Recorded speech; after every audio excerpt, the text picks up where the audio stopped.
warahmatullahi wabarakatuh. Selamat malam Mbak Eni dan teman-teman semua.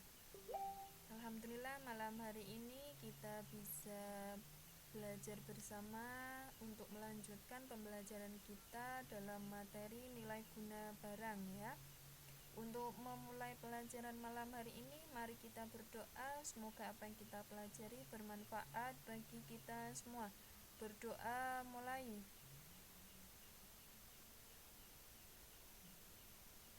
Berdoa selesai. Oke ya. Gimana Mbak Eni? Mbak Eni dengar suara saya ya? Gimana Mbak Eni? Apakah dengar suara saya?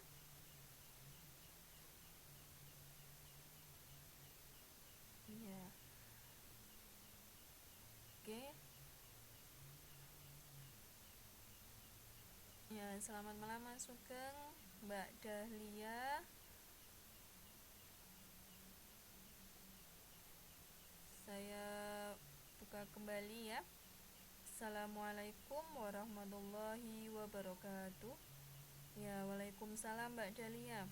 Mbak Dahlia dan teman-teman semuanya, malam hari ini dengar jelas suara saya atau ada yang kurang jelas dalam mendengar suara saya? Karena kemarin-kemarin ada halangan untuk ada gangguan dalam hal suara. Oke, teman-teman semuanya dengar ya suara saya?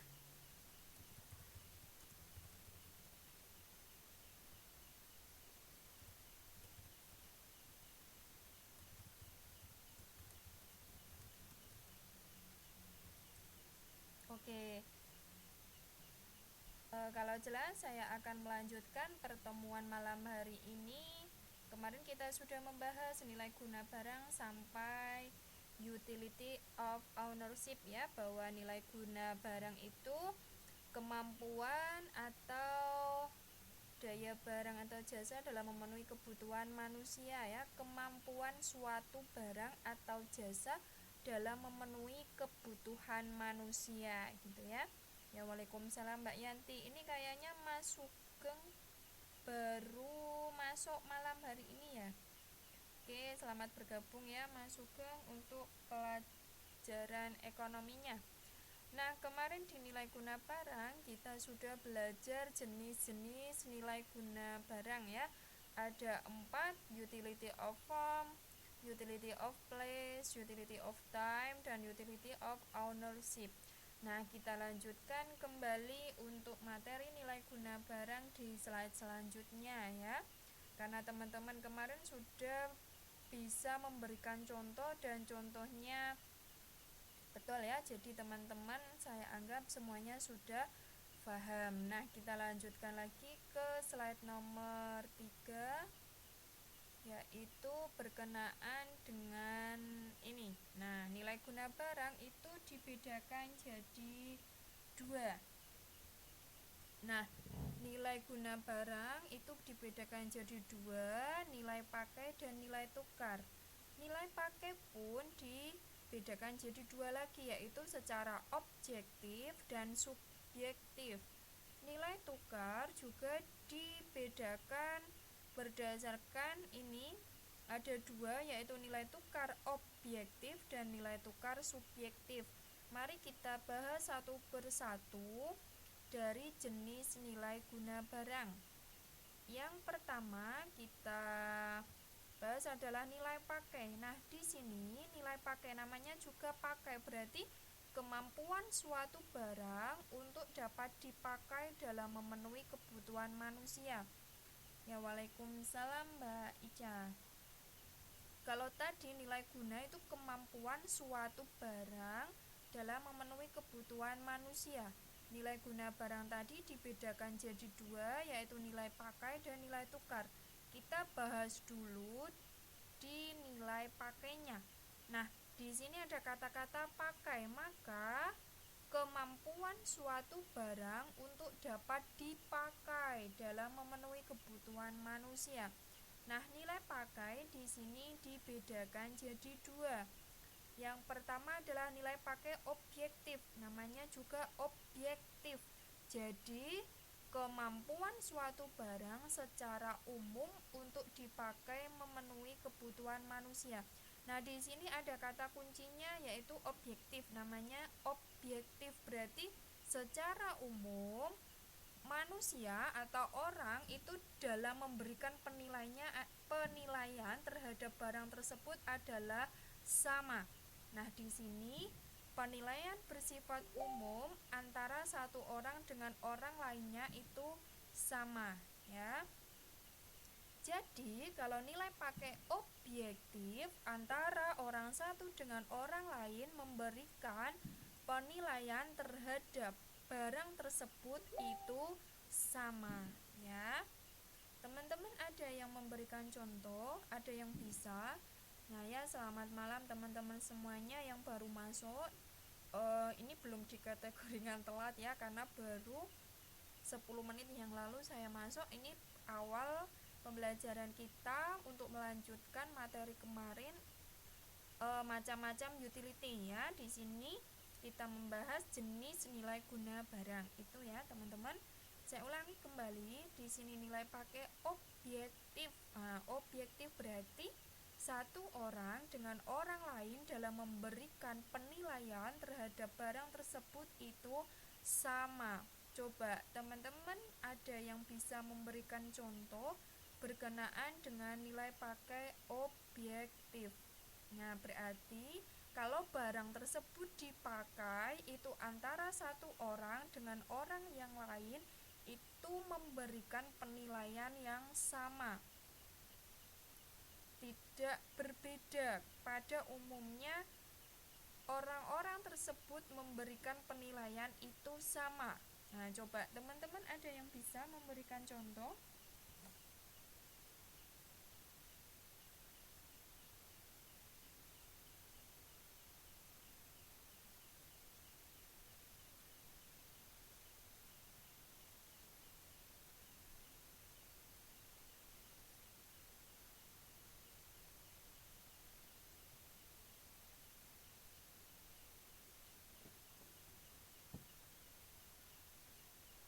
Angkutan umum. Oke, angkutan umum berarti di sini angkutan umum, karena di sini nilai pakai berarti angkutan umum itu pasti ya antara satu orang dengan orang yang lain itu fungsinya mengantar orang dari tempat satu ke tempat lain ya, atau untuk mencapai tujuan tempat yang ditentukan. Oke, bisa Mbak Dahlia ya, angkutan umum pasti ya antara satu orang dengan orang yang lain memberikan penilaian tentang angkutan umum, karena di sini nilai pakai berarti nilai pakainya gunanya adalah untuk mengangkut satu orang antara tempat satu dengan tempat yang lain ya, menghubungkan antara tempat satu dengan tempat yang lain, menghubungkan. Nah, itu oke. Ya, alat transportasi. Betul ya. Yang lain coba ada lagi, itu untuk alat transportasi pasti memberikan misalnya ya kereta api. Nah, berarti kan kereta api nilai pakainya untuk memindahkan orang satu ke tempat satu ke tempat yang lain lebih cepat dari bis. Nah, misalnya itu kan berarti antara satu orang dengan orang lain menganggapnya sama ya tentang kereta api. Kemudian pesawat terbang sama ya, tujuannya adalah untuk memindahkan lebih cepat dari kereta api misalnya. Nah, itu kan antara satu orang dengan orang yang lain memberikan penilaian itu sama tentang alat transportasi.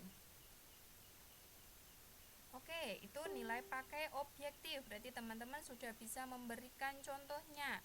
Kemudian saya contohkan lagi baju, pakaian. Nah, itu kan pasti orang satu memberikan penilaian tentang baju itu untuk melindungi tubuh dari sinar matahari. Itu pasti ya. Secara umum kan pakaian seperti itu. Lain lagi kalau misalnya sudah pakaian menjadi status sosial, menjadi pembeda status sosial. Nah, itu berarti sudah tidak objektif tetapi subjektif. Ya. Oke.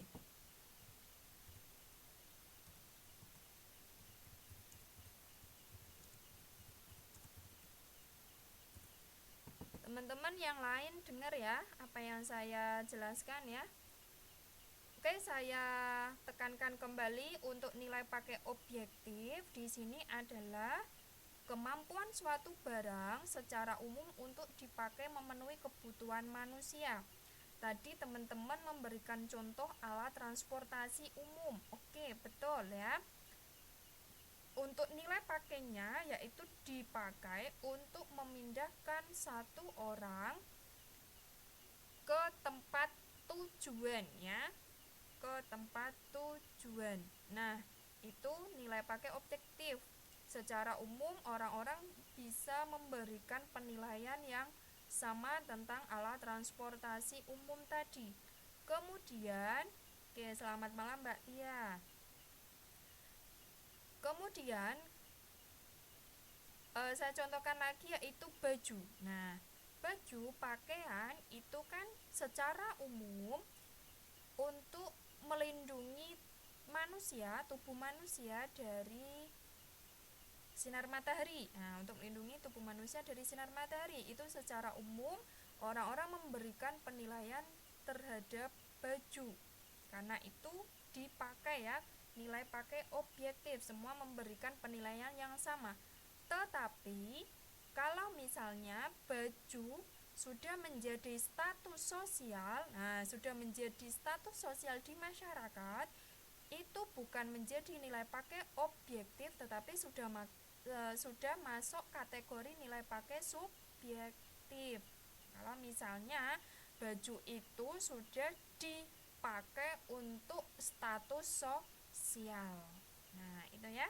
Oke, teman-teman, kita lanjutkan lagi untuk nilai pakai subjektif. Di sini, nilai yang diberikan oleh seseorang terhadap suatu barang karena barang tersebut dapat dipakai untuk memenuhi kebutuhan sendiri. Nah, di sini namanya juga subjektif, berarti sifatnya adalah individual. Antara satu orang dengan orang lain itu memberikan penilaian yang berbeda. Karena antara satu orang dengan orang lain itu dalam pemakaian barang tersebut itu berbeda. Coba teman-teman ada yang bisa memberikan contoh nilai pakai subjektif. Berarti masing-masing orang antara satu orang dengan orang yang lain itu dalam memberikan penilaian terhadap barang tersebut atau suatu barang itu berbeda.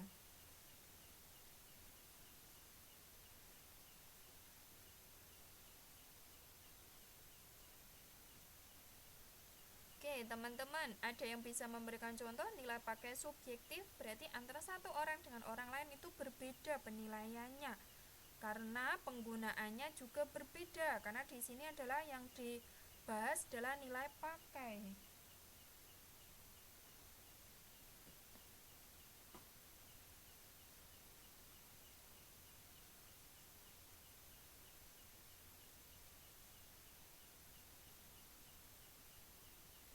Oke, ada yang bisa memberikan contoh, teman-teman? Nilai pakai subjektif.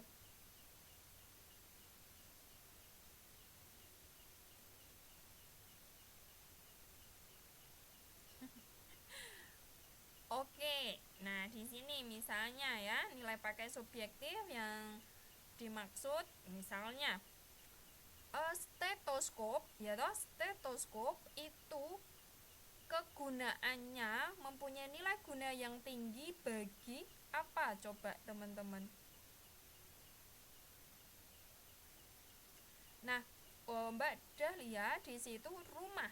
Rumah itu nilai pakai objektif atau nilai pakai subjektif? Coba Mbak Dahlia. Rumah. Rumah nilai pakai objektif apa subjektif? Iya, objektif, betul. Nah, kalau rumah itu bisa dimasukkan ke dalam nilai pakai objektif, ya. Nah, tadi yang saya contohkan nilai pakai subjektif. Contohnya adalah tadi stetoskop. Nah, stetoskop itu mempunyai nilai pakai subjektif yang tinggi atau mempunyai nilai pakai yang tinggi itu bagi dokter, ya, bagi perawat, akan memberikan nilai guna yang tinggi bagi dokter maupun perawat. Nah, kalau misalnya bagi seorang guru, stetoskop itu mempunyai nilai pakainya rendah, ya, atau kegunaannya tidak terlalu berguna, jadi nilai pakainya itu rendah. Nah, antara seorang guru dengan dokter tadi memberikan penilaian terhadap stetoskop itu kan berbeda. Nah, itu maksudnya adalah nilai pakai subjektif. Betul, Mbak Yanti. Kursi roda. Oke. Kursi roda mempunyai nilai pakai yaitu nilai pakai tinggi itu bagi orang-orang yang keterbatasan dalam bergerak, ya. Nilai pakainya lebih tinggi dari orang-orang normal. Nah, dari orang-orang yang sehat itu pasti, ya. Jadi antara orang-orang tadi yang membutuhkan kursi roda dengan orang-orang sehat itu kan memberikan penilaian terhadap kursi roda itu sudah berbeda. Nah, itu namanya nilai pakai subjektif. Ini di bab berapa ya? Di bab 2, Mbak Tia, kalau sudah masuk ke nilai perilaku konsumen. Bab 3, maaf Mbak Tia, bab 3, coba dicari bab 3. Bab pertama itu masalah kebutuhan ekonomi, kemudian di bab 2 sistem ekonomi, di bab 3 itu kita belajar perilaku konsumen dan produsen.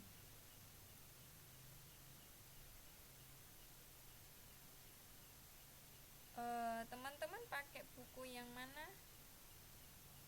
Coba kemarin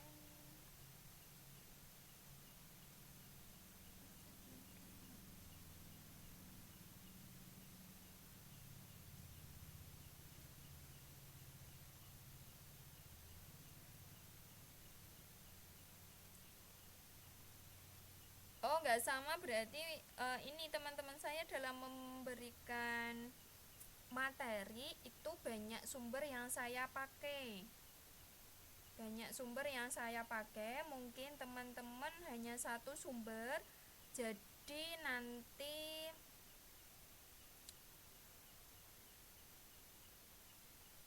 kurikulum 2013 ya. Ya, ini bab di perilaku konsumen. Coba teman-teman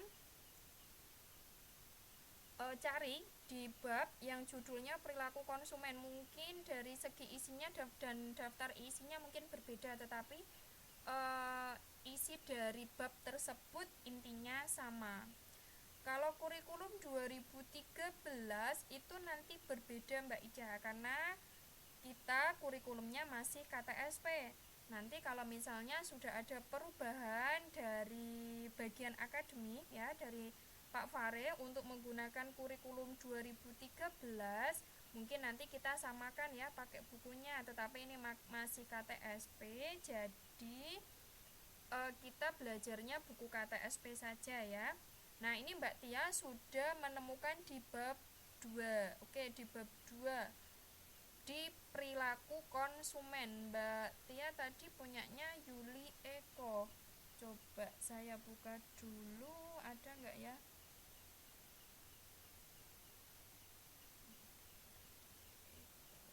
Belum ada.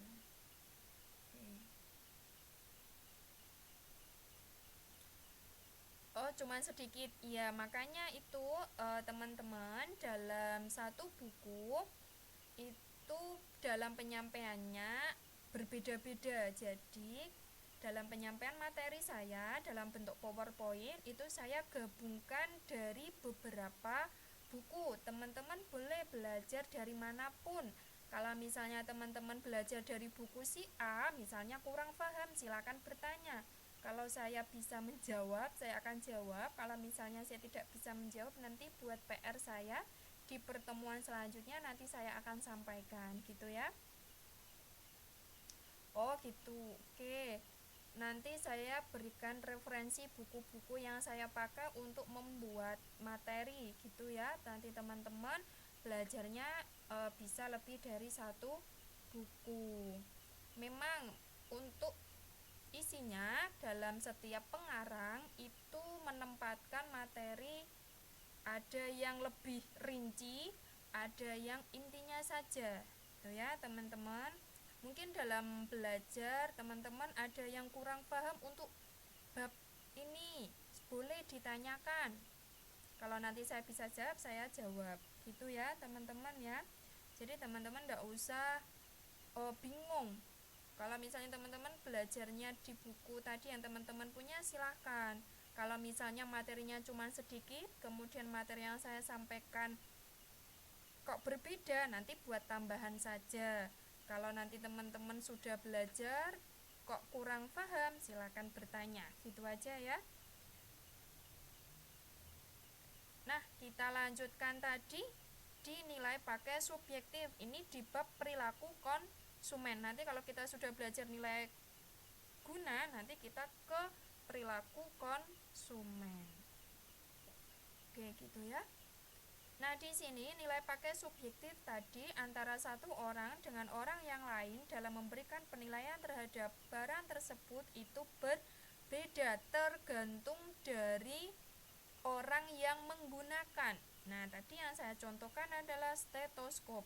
Teman-teman tadi memberikan contoh kursi roda. Iya, karena masing-masing benda tersebut itu memberikan kegunaan, memberikan nilai pakai antara satu orang dengan orang lain itu berbeda. Oke, sampai sini teman-teman sudah paham perbedaan nilai pakai objektif sama subjektif.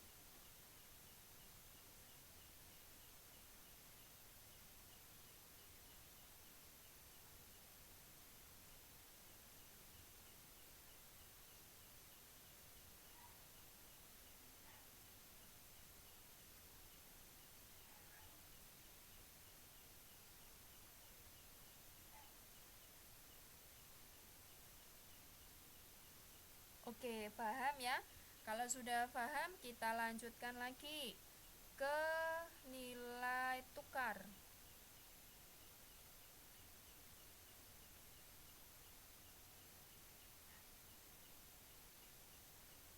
Nah, di sini nilai tukar. Nah, nilai tukar adalah kemampuan suatu barang untuk dapat ditukar dengan barang lain, baik ditukar dengan uang ataupun dengan barang lain. Nah, kalau tadi nilai pakai berarti dalam hal kegunaan atau fungsinya. Kalau di sini nilai tukar itu kemampuan suatu barang untuk dapat ditukar dengan barang lain. Yang pertama juga dibedakan jadi dua, nilai tukar objektif dengan nilai tukar subjektif. Kalau nilai tukar objektif yaitu kemampuan suatu barang untuk ditukar dengan barang lain yang berlaku secara umum. Berarti teman-teman menukar barang tersebut itu berlaku secara umum. Bisa ditukar dengan uang ataupun dengan barang lain.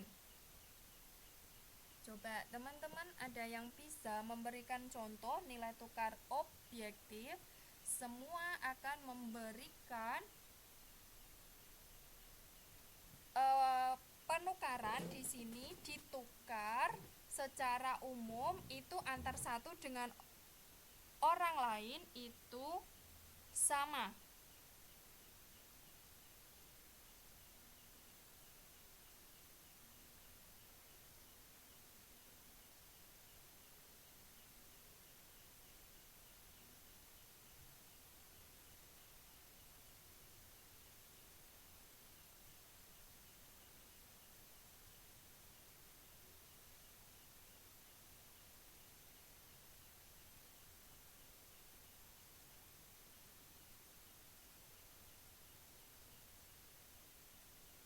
Ini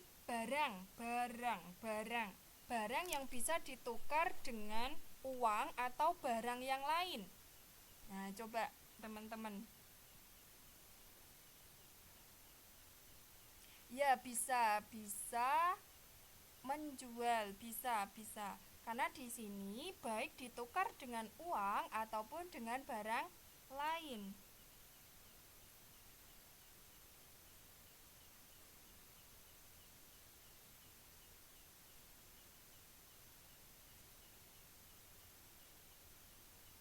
Kemampuan suatu barang untuk dapat ditukar dengan barang lain, baik ditukar dengan uang ataupun dengan barang lain. Iya, barter. Yang iya bisa ya, uang dengan beras. Karena memang uang itu kan berlaku secara umum. Tetapi ini ya dalam lintas satu negara ya. Teman-teman, kalau sudah berbeda negara nanti rupiah itu kalau digunakan di negara lain itu kan tidak berlaku. Berlakunya jika uang tersebut sudah ditukar dengan mata uang asing ya. Oke, teman-teman, di sini nilai tukar objektif, kemampuan suatu barang untuk ditukar dengan barang lain yang berlaku secara umum. Oke, Mbak Delia memberikan contoh uang dengan beras. Oke, di sini misalnya rupiah. Nah, uang rupiah ditukar dengan beras. Oke, berlaku, tetapi di sini uangnya berlaku dalam satu negara. Kalau sudah dalam lintas negara, maka uang rupiah harus ditukarkan dengan negara lain. Oke, tadi Mbak Lovely Mbak Lovely mengatakan barter. Iya, jika barang itu ditukar dengan barang. Nah, coba teman-teman ada yang bisa memberikan contoh barter barang dengan barang yang lain, tetapi di sini berlaku secara umum. Tapi kalau di sini sistem barter sudah jarang digunakan ya. Ya, waalaikumsalam Mbak Wulandari.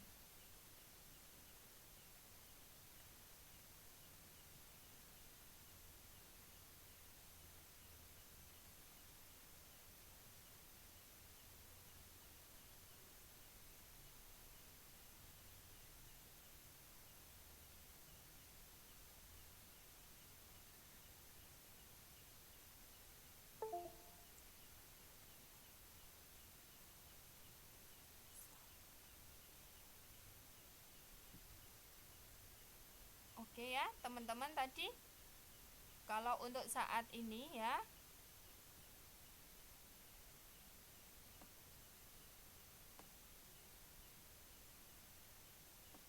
sistem barter sudah jarang digunakan karena sudah timbul uang. Nah, sudah muncul nilai mata uang yang mudah digunakan. Misalnya kalau itu kemampuan suatu barang untuk ditukar dengan barang lain yang berlaku secara umum.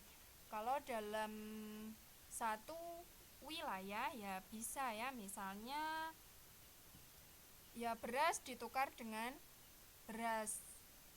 Kalau misalnya beras ditukar dengan, kalau di Papua kan bahan pokoknya sagu ya, bahan pokoknya sagu. Nah, itu kan sudah berbeda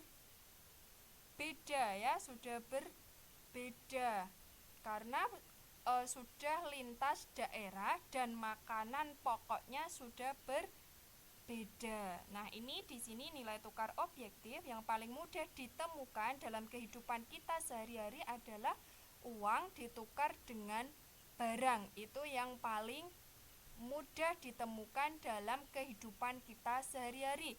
Kalau mungkin ditukar dengan barang lain atau barter itu sudah jarang kita gunakan ya, karena sudah muncul nilai mata uang. Iya, dalam emas dengan uang ya bisa. Kalau dalam hal Ya, kalau misalnya untuk saat ini betul sekali ya, emas dengan uang untuk kebutuhan yang sangat mendesak ya, apalagi sekarang musimnya adalah tahun ajaran baru. Nah, pasti para orang tua membutuhkan uang lebih banyak untuk persiapan anaknya dalam tahun ajaran baru. Nah, itu banyak orang-orang tua menukarkan emasnya atau dalam istilah sekarang ini menggadaikan ya barangnya untuk ditukarkan dengan uang. Nah, itu ya. Oke, itu berarti teman-teman beras ditukar dengan sayur. Oke, kalau sekarang bisa dinilai dengan uang ya, misalnya berasnya seharga 1 kilo misalnya seharga 12.000, bisa ditukar sayur seharga 12.000 juga. Oke, Mbak Iin, terima kasih ya. Nah, di sini saya tekankan kembali dinilai tukar objektif karena zaman sekarang sudah muncul nilai mata uang yang lebih mudah ya, lebih mudah dalam transaksi atau dalam tukar menukar. Itu sekarang sudah lebih mudah menggunakan uang. Kalau di sini barang antara barang, kalau zaman sekarang itu sudah ini sedikit dalam penggunaan dalam aplikasinya sehari-hari ya. Jadi di sini nilai tukar objektif lebih mudah kita pahami, lebih mudah digunakan dalam kehidupan kita sehari-hari adalah barang dengan uang. Oke, kita lanjutkan ke nomor 2, nilai tukar subjektif. Nah, di sini subjektif berarti kemampuan barang untuk ditukar dengan barang lain bersifat individualis. Artinya bahwa antara orang satu dengan yang lain berbeda, tergantung sudut pandang dan kondisi orang yang memiliki barang tersebut atau pemiliknya. Nah, di sini teman-teman, nilai tukar subjektif berarti di sini bersifat individualis. Coba teman-teman, antara satu teman dengan teman yang lain itu memiliki cara pandang yang berbeda-beda terhadap suatu barang, tetapi di sini berdasarkan nilai tukar. Coba teman-teman ada yang bisa memberikan contoh?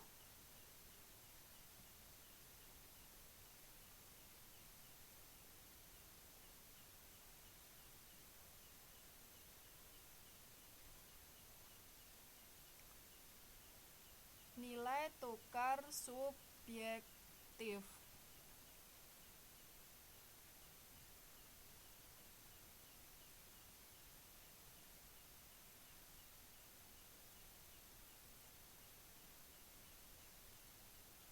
Berarti di sini penukarannya itu bersifat individual. Bersifat individual berarti antara satu orang dengan orang yang lain itu memandangnya itu berbeda tergantung dari pemiliknya. Coba teman-teman, orang-orang yang berjiwa seni itu kan pasti memandang gitar ya toh, memandang drum, piano. Nah, itu kan mempunyai nilai subjektif tersendiri. Ya toh? Kemudian kalau misalnya orang-orang yang tidak memiliki jiwa seni memandang barang-barang tersebut itu kan ya biasa-biasa saja. Nah, kalau misalnya ditukarkan dengan orang-orang yang tidak memiliki jiwa seni itu kan tidak sama. Ya, tidak sama dalam hal memandang gitar, drum, kemudian piano tadi. Karena apa? Karena sudah memiliki cara pandang yang berbeda terhadap barang tersebut. Nah, iya, maksudnya seperti itu. Kemampuan barang untuk ditukar dengan barang lain bersifat individualis. Jadi antara satu teman dengan teman yang lain itu harus mempunyai nilai cara pandang itu sama, sehingga bisa ditukarkan, ya kan? Coba teman-teman pahami di sini ya, nilai tukar subjektif itu bisa ditukarkan barang tersebut jika mempunyai cara pandang yang sama. Maksudnya tadi misalnya alat musik bagi musisi, ya toh? Kalau ditukarkan dengan orang-orang yang tidak memiliki jiwa seni itu kan kurang pas ya, kurang cocok. Dia kamera dibuat misalnya buat fotografer, kemudian ditukarkan dengan yang sama-sama menggunakan kamera selain fotografer. Apa ya Mbak Dahlia dan teman-teman semuanya?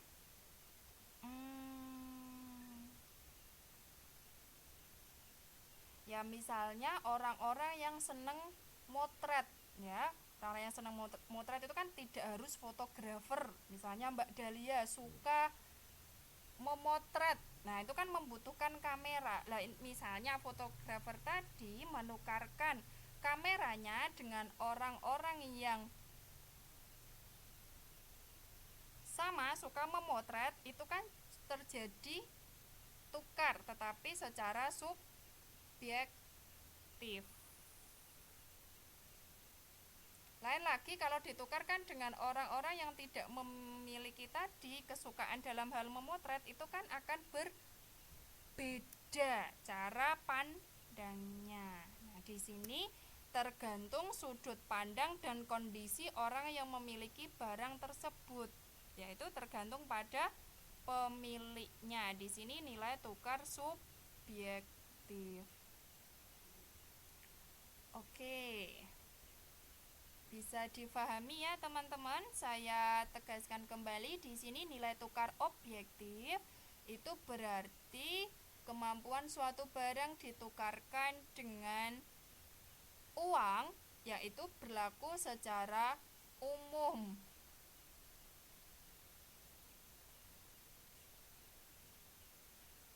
Ya, secara umum. Kalau kondisi zaman sekarang ya,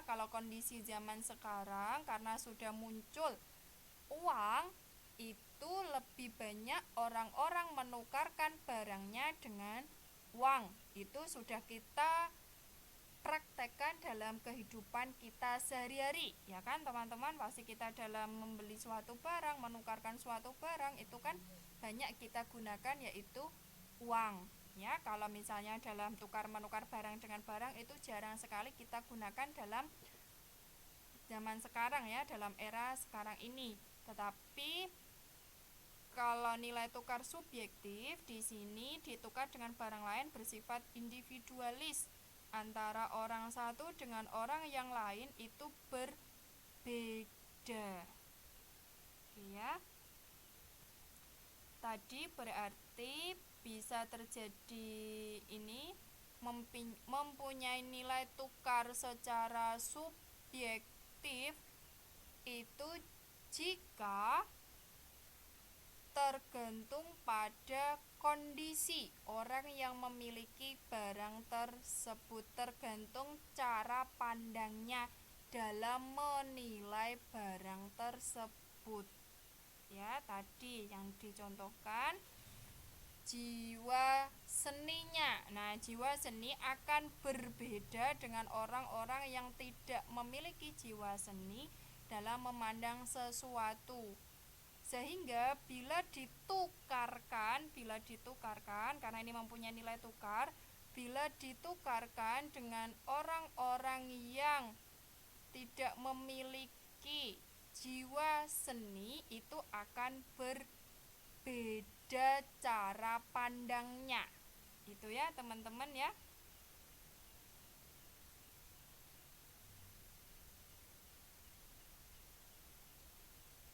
Oke ya teman-teman, paham ya? Kita lanjutkan ke kesimpulan di sini tentang nilai guna. Suatu barang akan memiliki nilai guna apabila yang pertama manusia memerlukan barang tersebut. Pasti kalau kita tidak butuh ya teman-teman, kalau kita tidak butuh berarti kan kita tidak menggunakan barang tersebut. Berarti nilai guna barang tersebut akan nilainya rendah. Ya toh teman-teman, kalau tidak butuh barang tersebut sebagus apapun ya, sebagus apapun kalau teman-teman tidak menggunakan itu kan berarti nilai gunanya tidak ada atau rendah. Manusia memerlukan barang tersebut, itu dikatakan barang tersebut mempunyai nilai guna. Berbeda kalau teman-teman sedang membutuhkan barang tersebut. Sejelek apapun barang tersebut, kalau teman-teman pasti butuh, ya barang tersebut mempunyai nilai guna atau bermanfaat bagi teman-teman. Ya toh? Misalnya sepatu ya, sepatu yang dipajang di toko. Kalau teman-teman tidak membutuhkan sepatu itu, berarti kan sepatu itu bagi teman-teman nilai gunanya tidak ada atau nilai gunanya rendah karena teman-teman tidak membutuhkan. Beda lagi kalau misalnya teman-teman sedang atau akan mengikuti lomba olahraga misalnya. Nah, teman-teman kan membutuhkan sepatu olahraga. Pasti sepatu olahraga itu nanti akan mempunyai nilai guna yang tinggi bagi teman-teman. Karena sepatu olahraga tersebut sedang dibutuhkan oleh teman-teman dalam mengikuti lomba olahraga. Sampai sini teman-teman paham, untuk manusia memerlukan barang atau jasa itu merupakan inti dari kegunaan barang. Bisa difahami teman-teman?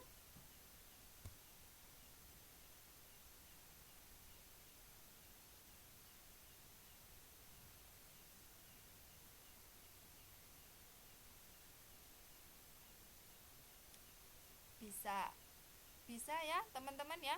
Kemudian yang kedua, suatu barang akan memiliki nilai apabila barang atau jasa yang ada diperkirakan dapat dipergunakan untuk memuaskan kebutuhan manusia. Tadi ya teman-teman, barang atau jasa yang ada diperkirakan dapat dipergunakan untuk memuaskan kebutuhan manusia. Namanya juga di sini kita bahas nanti perilaku konsumen. Berarti kita lihat posisi kita sebagai konsumen. Memandang suatu barang itu mempunyai nilai jika nanti akan digunakan untuk memuaskan kebutuhan manusia atau untuk memenuhi kebutuhan manusia. Sekarang ini ya teman-teman, perkembangan zaman sekarang itu kan perkembangan teknologi yang sangat luar biasa. HP ya, HP, laptop itu kan untuk saat ini barang-barang yang digunakan oleh manusia untuk memuaskan kebutuhan manusia. Ini kan zaman era teknologi, berarti manusia untuk saat ini sedang membutuhkan teknologi seperti laptop, HP. Nah, berarti laptop, HP untuk sekarang ini menjadi nilai gunanya sangat tinggi untuk memenuhi kebutuhan era teknologi. Nah, itu ya teman-teman. Tidak tahu nanti dunia masa depan lagi ya, nanti yang terjadi apa. Tapi untuk saat ini, karena era teknologi ya, semua berbentukan teknologi, untuk saat ini berarti kan HP, laptop itu akan mempunyai nilai guna yang tinggi bagi masyarakat karena memang untuk memenuhi tuntutan era teknologi. Nah iya, makanya Mbak Lovely, di sini berarti ya, karena manusia tidak bisa lepas dari teknologi ya,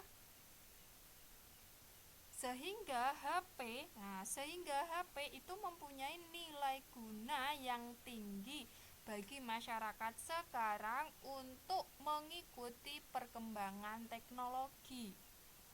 Nah, berarti di situ HP mempunyai nilai guna yang tinggi. Nah, karena tadi tuntutan sekarang ini, tuntutan zaman teknologi. Nah, itu. Kemudian yang ketiga, persediaan barang tersebut jumlahnya terbatas. Ya, persediaan barang tersebut jumlahnya terbatas. Jadi barang tersebut bisa habis sehingga mempunyai nilai guna. Ya toh? Kalau kita ya teman-teman, ini udara, oksigen itu kan jumlahnya tak terbatas di alam semesta ini. Ya toh teman-teman, pasti ya, pasti. Teknologi oksigen. Nah, oksigen di udara itu kan jumlahnya bebas, ya toh, sehingga kita tidak, ya intinya adalah tidak memandang oksigen itu mempunyai nilai guna yang tinggi untuk saat ini. Tetapi oksigen itu jika dibutuhkan oleh orang-orang yang sakit, nah pasti oksigen tersebut mempunyai nilai guna yang tinggi bagi orang yang sakit, ya toh, mempunyai nilai guna sehingga harganya mahal. Kan karena itu apa? Jumlahnya terbatas bagi orang-orang sakit. Nah, makanya di sini persediaan barang atau jasa jumlahnya terbatas. Kalau jumlahnya terbatas akan memberikan nilai guna yang tinggi bagi kita. Nah, teman-teman kemarin sudah belajar utility of time, kemudian of place, of ownership. Nah, itu kan misalnya pasir. Kalau misalnya di sungai itu kan masih banyak. Itu kan nilai guna bagi kita tidak terlalu tinggi. Tetapi jika pasir itu kita gunakan untuk mendirikan rumah, nah itu kan akan mempunyai nilai guna tersendiri bagi kita. Karena pasir begitu berarti untuk membantu kita dalam membangun rumah. Nah, itu ada beberapa kriteria suatu barang memiliki nilai guna. Ya, yang pertama memerlukan barang tersebut jelas. Kalau kita sedang membutuhkan barang tersebut, itu barang tersebut mempunyai nilai guna barang tersendiri bagi kita. Ya, semahal apapun kalau kita memang butuh, pasti kita cari, pasti kita beli, sehingga nilai guna barang tersebut bagi kita itu sangat tinggi. Jadi teman-teman ya, misalnya bagi orang sakit, oksigen itu kan semahal apapun ya, semahal apapun oksigen tersebut bagi orang sakit itu kan sangat dibutuhkan, sehingga oksigen tersebut mempunyai nilai guna tersendiri, nilai guna barang yang tinggi bagi orang-orang yang sakit. Nah, itu. Yang kedua, barang dan jasa tersebut diperkirakan. Nah, itu diperkirakan. Berarti dimungkinkan di masa yang akan datang barang tersebut itu digunakan oleh orang banyak. Yang tadi saya contohkan adalah zaman sekarang adalah teknologi ya, era teknologi, sehingga HP mempunyai nilai guna yang tinggi untuk memenuhi tuntutan era teknologi. Kemudian yang ketiga, persediaan barang tersebut jumlahnya terbatas. Ya, jumlahnya terbatas. Kalau jumlahnya terbatas, itu akan memberikan nilai guna tersendiri bagi barang tersebut karena memang barang tersebut digunakan manusia untuk memenuhi kebutuhan sehari-hari. Oke, sampai sini teman-teman ada yang mau ditanyakan? Sudah paham ya teman-teman ya nilai guna barang. Tadi nilai guna barang itu mempunyai nilai jika dibutuhkan oleh manusia untuk memenuhi kebutuhan sehari-hari. Oke, sampai sini teman-teman ada yang mau ditanyakan?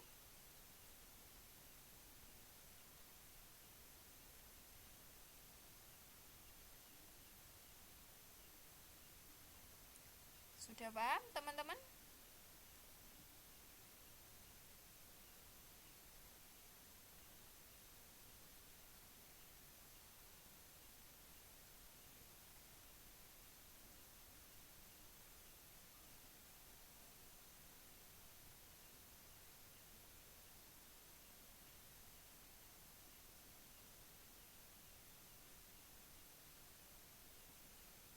Oke, paham ya? Kalau paham, kita masuk ke perilaku konsumen.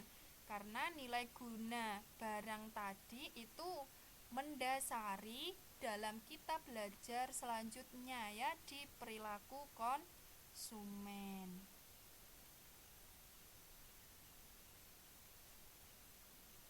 Nah, di sini perilaku konsumen.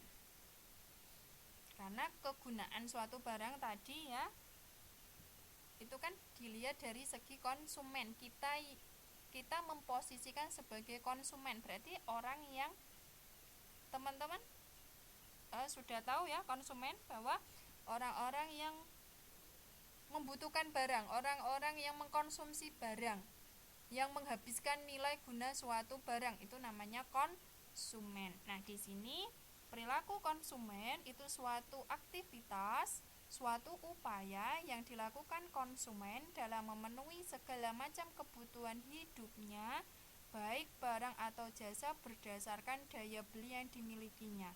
Namanya juga konsumen, berarti kita membutuhkan barang ya untuk memenuhi kebutuhan sehari-hari. Nah, di sini berdasarkan daya beli, berarti berdasarkan kemampuan kita untuk membeli barang tersebut. Kita bisa menikmati suatu barang, kita bisa memanfaatkan barang tersebut jika barang tersebut sudah kita beli. Nah, di sini ada daya beli, berarti daya beli itu kemampuan kita dalam membeli suatu barang untuk digunakan dalam memenuhi kebutuhan sehari-hari. Itu ya teman-teman, perilaku konsumen berarti kita mempelajari bagaimana tingkah laku kita untuk mendapatkan suatu barang ya, untuk membeli suatu barang untuk memenuhi kebutuhan kita sehari-hari. Berarti dalam kita belajar di perilaku konsumen itu kita mempelajari diri kita sebagai konsumen. Ya, apa saja sih nanti faktor-faktor yang mempengaruhi kita untuk membeli sesuatu, untuk memenuhi kebutuhan kita sehari-hari. Nah, itu ya teman-teman, perilaku konsumen berarti mempelajari diri kita, perilaku kita, tingkah laku kita sebagai konsumen untuk memenuhi kebutuhan sehari-hari. Tetapi di sini berdasarkan daya beli, berarti berdasarkan kemampuan kita dalam membeli barang tersebut. Oke, sampai sini itu perilaku konsumen. Kemudian kita lanjutkan lagi. Oke, ada yang ditanyakan teman-teman berkenaan dengan perilaku konsumen? Ada yang mau ditanyakan?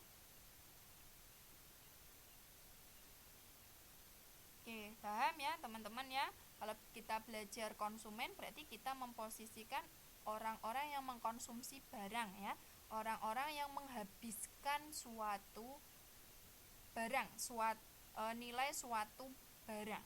Nah, yang pertama faktor-faktor yang mempengaruhi perilaku konsumen. Nah, ini ya Mbak Tia, misalnya Mbak Tia membeli makanan. Nah, itu kan berarti Mbak Tia posisinya adalah sebagai konsumen. Nah, itu ya. Faktor-faktor yang mempengaruhi perilaku konsumen. Yang pertama adalah pendapatan. Teman-teman ada yang bisa menjelaskan kenapa pendapatan itu mempengaruhi perilaku konsumen?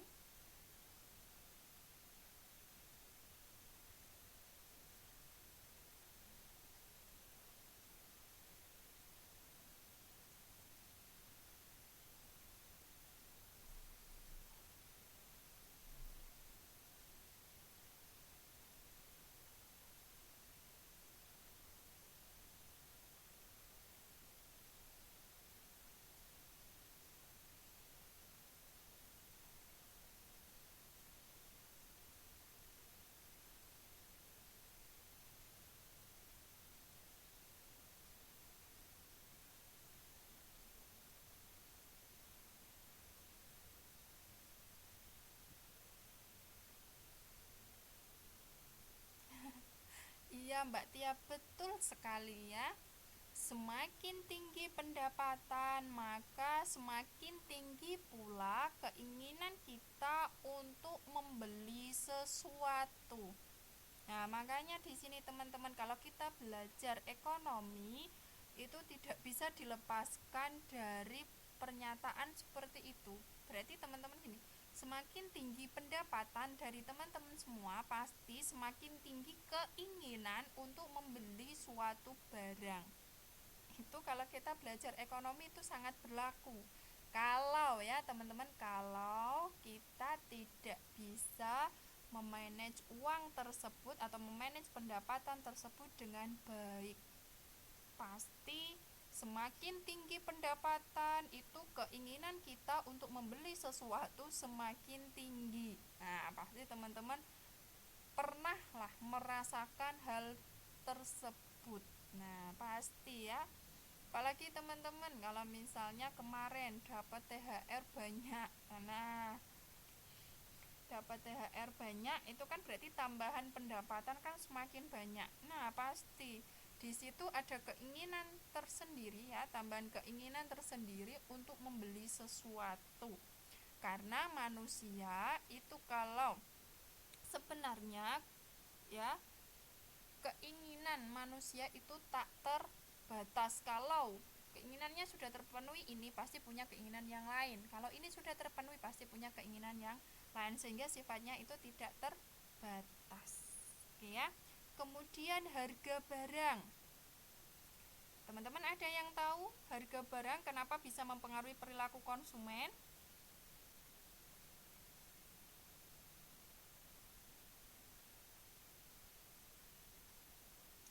Harga barang.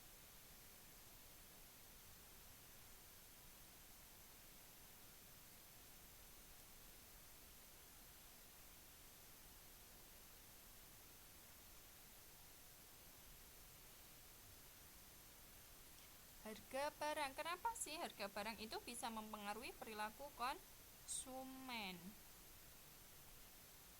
Iya, Mbak Tia. Wah, oke ya teman-teman. Nah, iya. Semakin tinggi harga barang, maka semakin sedikit orang yang membelinya atau konsumen yang membelinya. Semakin rendah harga barang atau semakin murah harga barang, maka konsumen semakin banyak dalam membeli barang tersebut. Nah, ini nanti kalau kita belajar lebih lanjut, kita pelajari di permintaan dan penawaran barang. Nanti setelah ini kita belajar itu. Nah, teman-teman untuk saat ini sudah memahami kenapa harga barang itu bisa mempengaruhi perilaku konsumen. Nah, ini Mbak Tia dan sama Mbak Ica sudah mengungkapkan pendapatnya, yaitu semakin tinggi harga barang, maka semakin rendah ya jumlah barang yang diminta oleh konsumen atau jumlah barang yang dibeli oleh konsumen semakin rendah karena harga barang yang tinggi. Tetapi sebaliknya, semakin rendah harga barang, maka semakin tinggi permintaan barang tersebut oleh konsumen. Nah, itu ya teman-teman, pasti ini berlaku dalam kehidupan sehari-hari teman-teman untuk memenuhi kebutuhan sehari-hari berkenaan dengan harga barang. Apalagi kalau orang-orang perempuan ya, seorang wanita melihat misalnya jalan-jalan di mall, kemudian di mall tersebut diskon 50%. Nah, diskon 30%. Itu kan ada ketertarikan tersendiri untuk membeli barang tersebut. Teman-teman punya pengalaman hal itu? Ya, kalau misalnya cewek-cewek ya melihat diskon di mall, itu pasti ada keinginan tersendiri untuk membeli. Nah, berarti harga barang sangat mempengaruhi perilaku konsumen dalam membeli suatu barang. Oke ya teman-teman ya, itu harga barang. Yang ketiga, jumlah penduduk. Nah, apalagi kita tahu ya teman-teman, di negara kita kurang lebih 250 juta jiwa. Berarti kan jumlah penduduk semakin banyak. Nah, kalau jumlah penduduk semakin banyak, pasti kebutuhan penduduk tersebut juga semakin banyak. Maka kegiatan membeli suatu barang akan meningkat sehingga mempengaruhi konsumen. Ini jumlah penduduk diposisikan sebagai konsumen, berarti jumlah konsumennya sangat banyak. Kalau konsumennya sangat banyak, maka bisa mempengaruhi permintaan atau bisa mempengaruhi tingkat pembelian suatu barang. Karena jumlah penduduknya semakin banyak, yang namanya bayi baru lahir saja pasti membutuhkan susu, nah ya toh, membutuhkan pampers.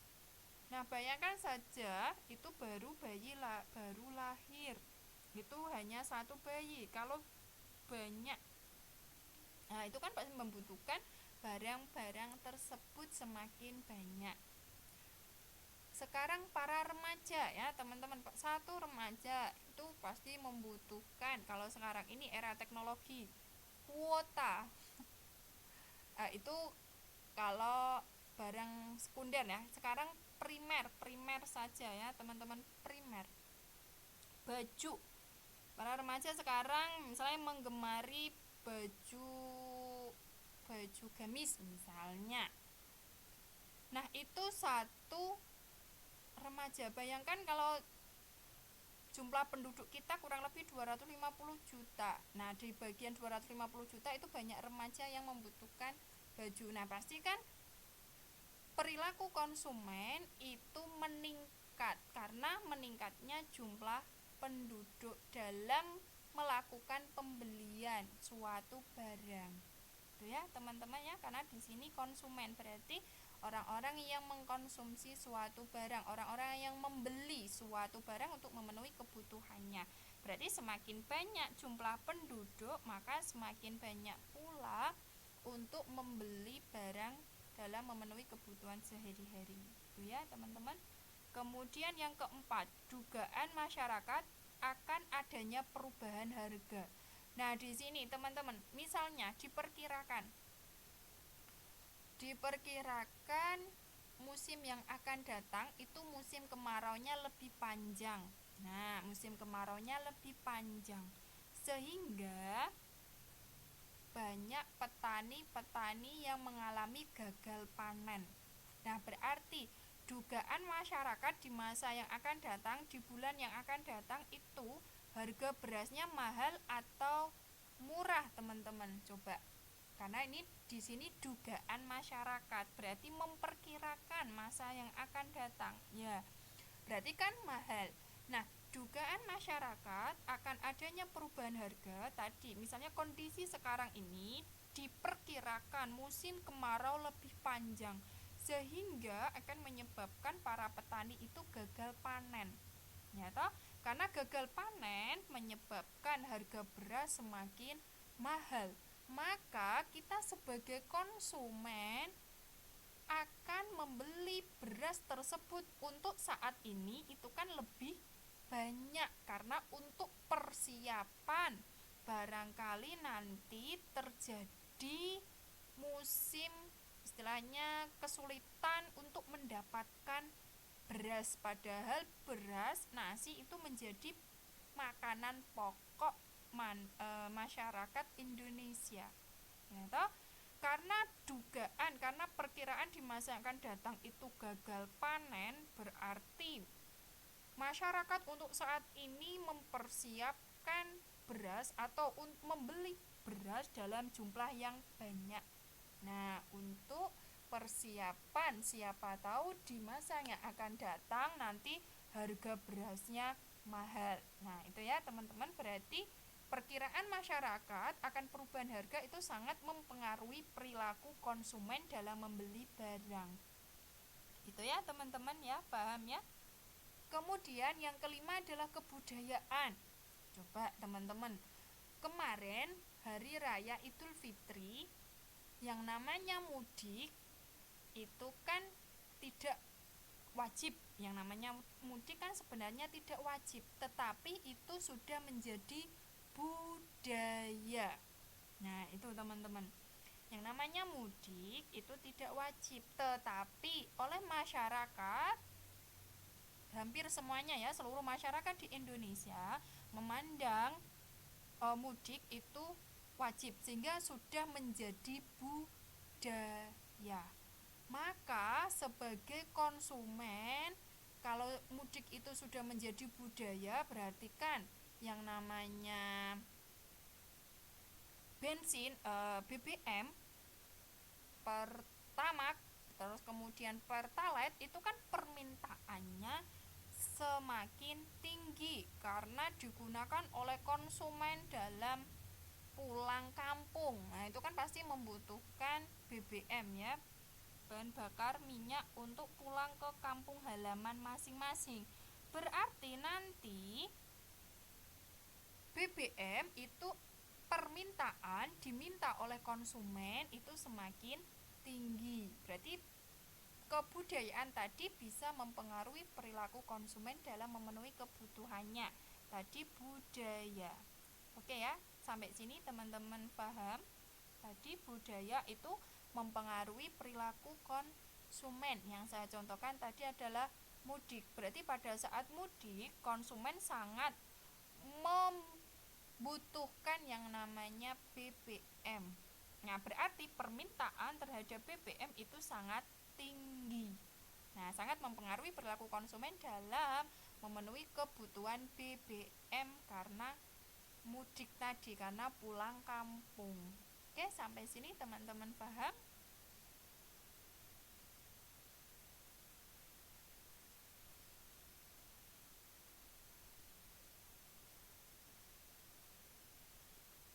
Oke, paham? Kebudayaan teman-teman sudah paham?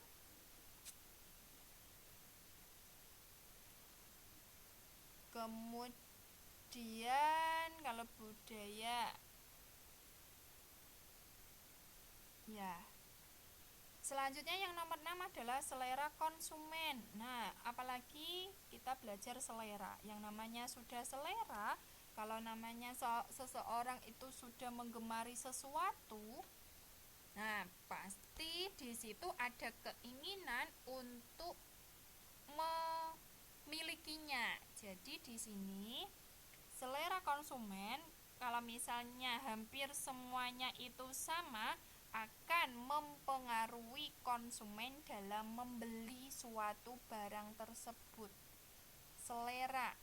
Oke, untuk saat ini coba teman-teman, rata-rata masyarakat seleranya untuk saat ini berkenaan dengan apa? Coba kalau teman-teman di Taiwan untuk saat ini rata-rata selera yang sedang berkembang di masyarakat Taiwan itu apa? Coba teman-teman amati dalam kehidupan sehari-hari teman-teman hidup di sana, coba berkenaan dengan selera.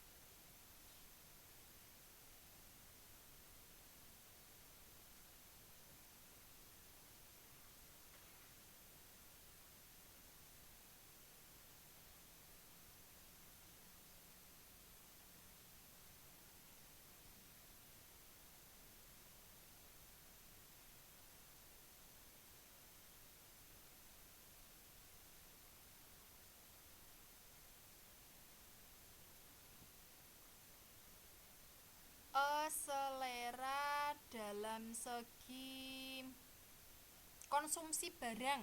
Nah, Mbak Tia, selera dalam konsumsi suatu barang, karena kita belajar perilaku konsumen, berarti menggunakan sesuatu. Oh, di sini Mbak Sofia memberikan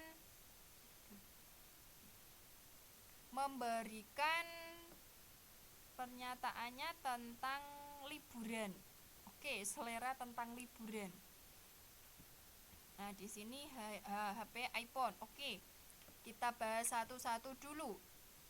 Tadi Mbak Sofia mengungkapkan tentang liburan. Oke, liburan, yang namanya liburan itu pasti di situ membutuhkan banyak hal. Yang pertama, liburan itu kan pasti transport. Nah, berarti permintaan tentang BBM akan meningkat. Kemudian lagi, kalau yang namanya liburan berarti tentang permintaan terhadap tiket. Nah, terhadap tiket berarti tiket di tempat wisata akan meningkat karena baru musim liburan. Oke, itu tadi pernyataannya Mbak Sofia. Nah, kemudian di sini ada baru selera terhadap supermie. Nah, terutama dari produk Indonesia. Nah, berarti di sini permintaan terhadap supermie itu akan meningkat karena tadi dipengaruhi oleh selera. Nah, di situ ya, berarti selera itu sangat mempengaruhi para konsumen untuk mendapatkan barang tersebut, ya. Selera konsumen bisa meningkatkan permintaan terhadap suatu barang. Itu hubungannya dengan selera. Kalau sudah selera, kalau kita belajar selera itu kan masing-masing individu mempunyai penilaian yang berbeda, berarti mempunyai nilai subjektif. Kalau orang tersebut sudah mempunyai selera terhadap barang tersebut, itu kan semahal apapun barang tersebut akan dibeli kalau itu memang hubungannya selera, ya. Nah, ini juga bisa ya Mbak Ica, kalau selera sekarang masyarakat pada umumnya sedang gemar berhijab atau sudah baratnya masyarakat sudah menyadari tentang hijab. Nah, sehingga di sini sudah selera masuk ke dalam selera masyarakat sekarang sudah meningkat terhadap baju-baju gamis dan berhijab, sehingga nanti bisa meningkatkan pembelian terhadap baju-baju gamis dengan hijabnya. Itu ya, teman-teman, sehingga di sini selera konsumen sangat mempengaruhi perilaku konsumen untuk mendapatkan suatu barang. Oke, berarti teman-teman sudah bisa memahami. Kemudian yang ketujuh adalah sikap dan kepribadian. Nah, ini teman-teman, sikap dan kepribadian. Kalau misalnya kita berbicara masalah sosialita, ya berarti di sini nanti permintaan, ya Mbak, ini memberikan pernyataan selera mobil mini. Nah, berarti nanti kalau baru musimnya atau seleranya baru musim ini, berarti nanti mobil mini ini akan meningkat penjualannya. Karena konsumen banyak yang membelinya, sehingga nanti permintaan terhadap mobil Mini Cooper itu meningkat. Oke ya, itu masuk ke dalam nomor 6. Sekarang nomor 7, sikap dan kepribadian. Nah, ini saya contohkan, misalnya teman-teman tidak asing dengan namanya sosialita. Nah, kalau sudah masuk ke dalam sikap sosialita, itu kan orang-orang yang gemar terhadap kemewahan, ya, terhadap sesuatu yang mewah. Gaya hidup sudah menunjukkan kepribadian gaya hidup. Nah, berarti nanti akan mempengaruhi perilaku konsumen untuk membeli barang-barang yang harganya mewah. Akan meningkatkan akan meningkatkan pembeliannya terhadap barang-barang mewah karena di sini dipengaruhi oleh sikap dan kepribadian menjadi orang-orang ke dalam golongan sosialita. Ya toh teman-teman, sekarang ini banyak toh karena perkembangan teknologi banyaklah wanita-wanita yang tergabung dalam sosialita. Nah, pasti di sini perilaku konsumennya ya, perilakunya akan gemar terhadap barang-barang yang mewah sehingga kehidupannya sangat dipengaruhi oleh sikap dan kepribadiannya, yaitu saya contohkan tadi adalah sosialita. Oke, sampai sini teman-teman kita belajarnya, yaitu sampai perilaku konsumen, yaitu faktor-faktor yang mempengaruhi perilaku konsumen. Untuk minggu depan kita lanjutkan kembali. Terima kasih atas segala antusias dari teman-teman semuanya. Selamat beristirahat. Assalamualaikum warahmatullahi wabarakatuh.